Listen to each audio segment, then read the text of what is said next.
আপনি যতদিন এর যত্ন নেবেন ততদিনই এই জমি আপনার থাকবে।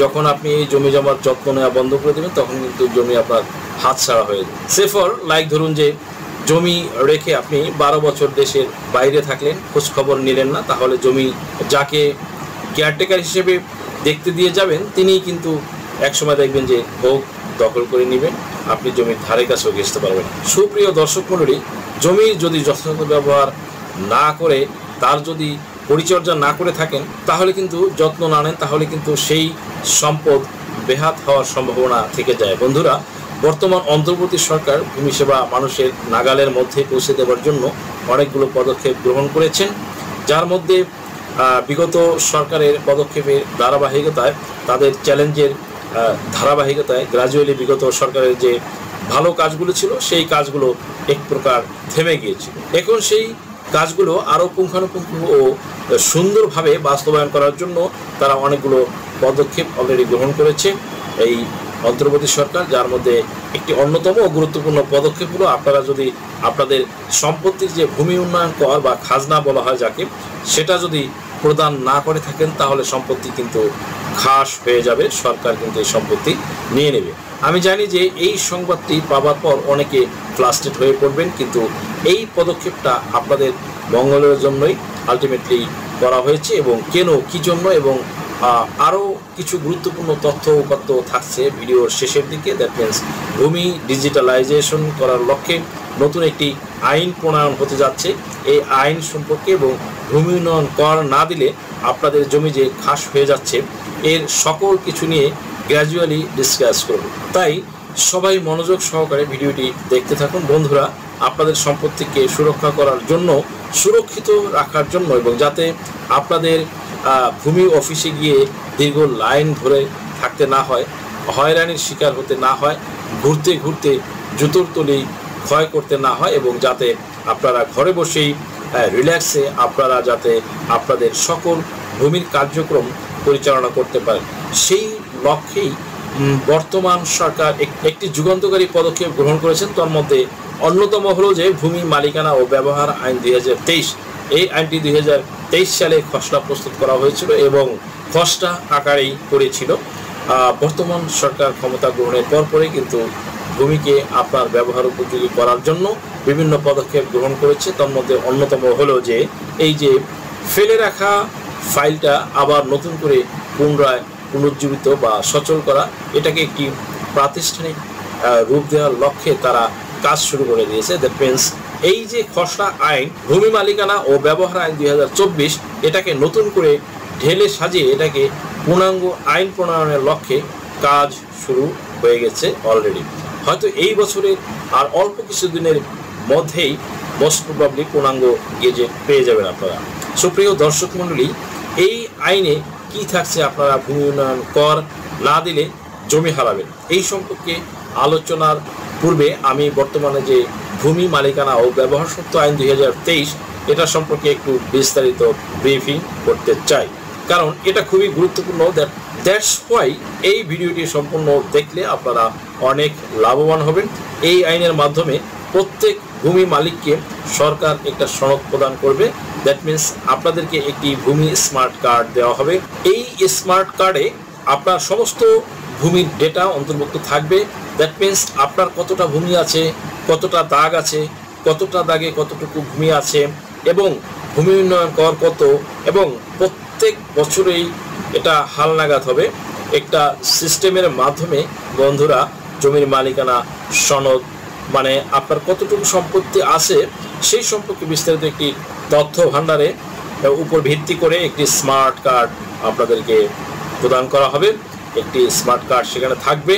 আমরা স্মার্ট কার্ড দিয়ে যেমন বিভিন্ন ধরনের কাজ করি, লাইক ধরুন জমি রেজিস্ট্রেশন, মোবাইল সিম রেজিস্ট্রেশন, পাসপোর্ট, চাকরি ছাড়াও বিভিন্ন ক্ষেত্রে যেমন নানাবিধ কাজে ব্যবহার হয়, তেমনি ভূমি স্মার্ট কার্ড বা সনদটি আপনাকে দেওয়া হবে।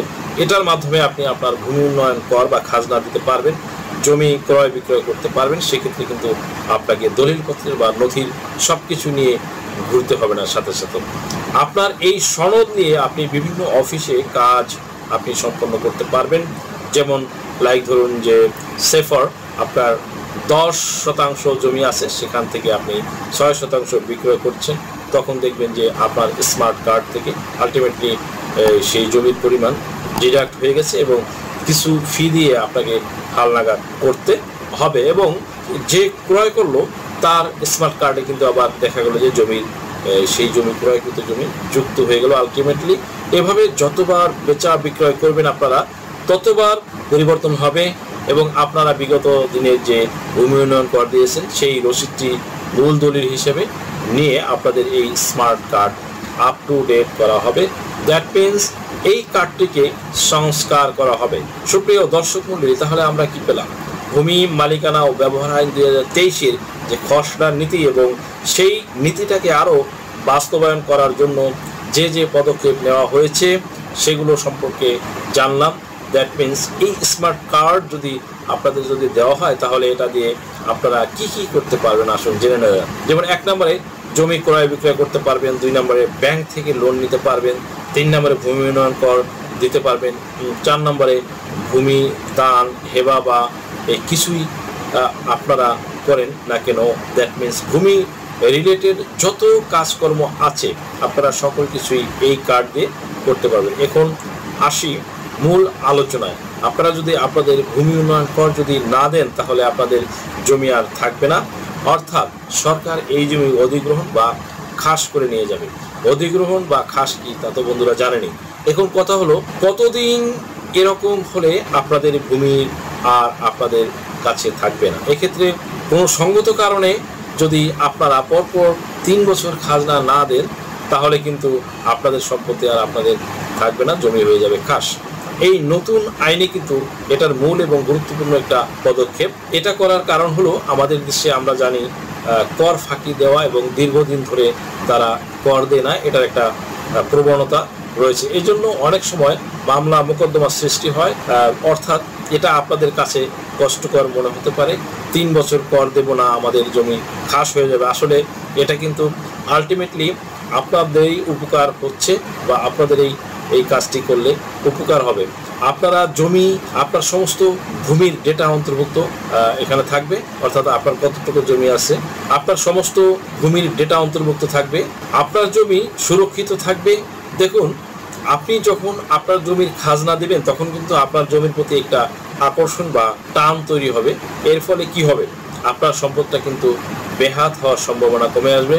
আপনার যখন একটি সম্পত্তির দীর্ঘদিন ভূমি উন্নয়ন কর দেন না বা খাজনা দেন না তখন কিন্তু পার্শ্ববর্তী লোক বা আত্মীয় বা মাতবর বা কুচক্রী মহল এই প্রতারক চক্র এই সুযোগে কাজে লাগিয়ে আপনার অনুপস্থিতিতে টের পেয়ে আপনার পেছনে লাগবে এবং তারা ফ্রডুলেন্ট করে এবং সে তার নামে এটা করে নেওয়ার চেষ্টা করবে। আর যদি আপনি আপনার সম্পত্তির কর দিয়ে সবসময় আপনি সম্পদের কাছাকাছি থাকেন তাহলে কিন্তু আপনার সম্পদ বেয়াদ হবে না। আপনাকে মাঝে মাঝে সম্পদ দেখাশোনা করলে আর এই সমস্যাগুলো হবে না। দ্যাট মিনস আপনি সম্পদ করলেন কিন্তু তার যত্ন নিলেন না, গুরুত্ব দিলেন না, তাহলে কিন্তু আপনার জমি হারাবেন। আপনি যদি সম্পদের যথেষ্ট মূল্যায়ন না করেন তাহলে কিন্তু সেই সম্পদ বেহাত হওয়ার সম্ভাবনা হয়ে যায়।